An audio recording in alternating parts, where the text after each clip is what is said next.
5,000 కోట్లు వెంటనే చెల్లించాలని, అదేవిధంగా ఈ జీవో నెంబర్ 9 రద్దు చేసి ఈ స్కీమ్ను యథాతథంగా పాత విధానం ప్రకారమే కొనసాగించాలని చెప్పి ఈరోజు రాష్ట్ర వ్యాప్తంగా అన్ని కాలేజీలు బహిష్కరించి కలెక్టరేట్లు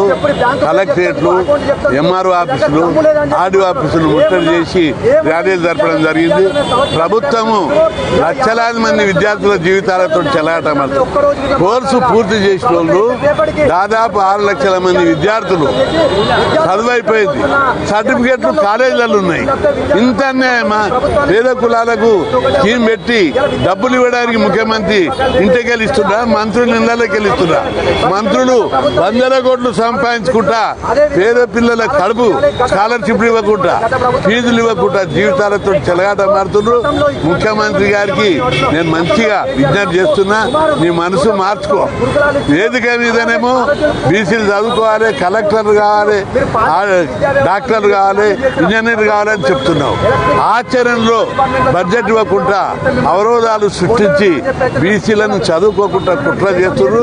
ఈ వైఖరిని మార్చుకోకపోతే మాత్రం తీవ్ర పరిణామాలు జరుగుతాయని చెప్పి హెచ్చరిస్తున్నారు. అన్ని రాజకీయ పార్టీలు స్పందించాలి. నిన్న రామచంద్రరావును అందరం విద్యార్థులు అభినందిస్తున్నారు, నిరాజనం పడుతున్నారు. రామచంద్రరావు జిందాబాద్ అంటున్నారు. ఎందుకంటున్నారు?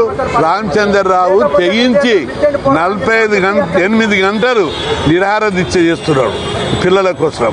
అదేవిధంగా అన్ని పార్టీలు కూడా విద్యార్థుల కోసం దీక్షలు, ఉద్యమాలు చేపట్టాలని చెప్పి అన్ని పార్టీలకు విజ్ఞప్తి చేస్తున్నా.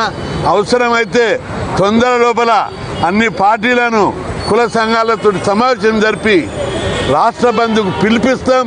ఈ ఉద్యమం ఇంతటితో ఆగదు, ఊరు వాడ విస్తరిస్తుంది. ఈ ఉద్యమం తెగించి పోరాడతాం.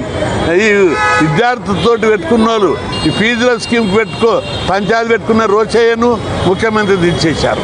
పంచాయతీకి వచ్చిన కిరణ్ను దెబ్బకొట్టారు. పంచాయతీకి వచ్చిన మరెవరు కేసీఆర్ ఇక బడ్జెట్ ఇచ్చి ఇంకా ఎక్స్టెండ్ చేశారు.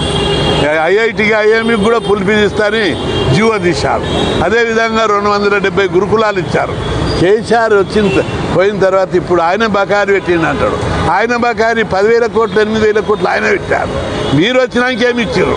మీరు వచ్చినాక 300 కోట్లు ఇవ్వలేదు. ఇప్పుడు మీరు వచ్చినాక ఈ 3 ఏళ్లల్లో ఎప్పుడన్నా ఏ సంవత్సరం అన్నా 2,000 కోట్లు ఇచ్చారా అని నేను అడుగుతున్నా. అందుకే వెంటనే 8,000 కోట్లు ఒకటేసారి ఇవ్వాలి.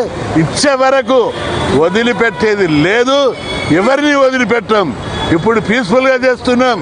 భవిష్యత్తులో జరిగే ఉద్యమాలు, ఎమ్మెల్యే క్యాంప్ ఆఫీసులు ముట్టడి, మంత్రుల గెరావు, ఎమ్మెల్యేల గెరావులప్పుడు ఉద్యమం ఉధృతమైతే మీరే బాధ్యత వహించవలసి వస్తుందని చెప్పి